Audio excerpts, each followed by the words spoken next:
In our first video of the MES Insights series, we tried to explain the basic functionality of an MES system, using our Fisher technique model as an example. This included processing request, start of processing, end of processing, error messages, and route lists. In the second part, we would now like to look at a few more advanced functions on a system that is actually used in the industry. Our station for THT assembly, GL-THT Easy. With GL-THT Easy, PCBs can be assembled with different components using through-hole technology.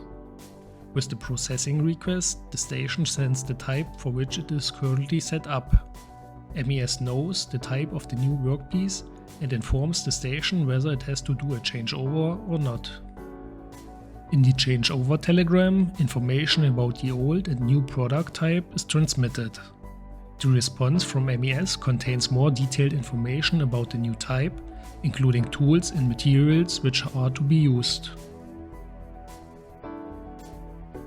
One of the tools is the vacuum gripper, which is used to pick up the capacitors.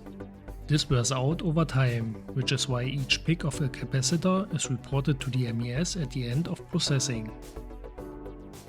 Warning and blocking limits for this counter are set up in the MES. If one of these limits is reached, the MES system passes this on to the station.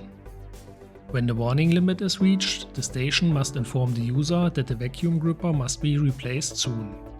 If the blocking limit has been reached, no further component can be picked up with this gripper.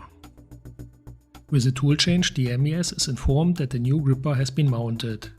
The MES then resets the counter for the warning and blocking limit, and the station can continue production. The materials include the capacitor to be assembled. During the supply, the blister with the capacitor is scanned. With a material change, the system then asks the MES whether the material is permissible for the type currently being produced.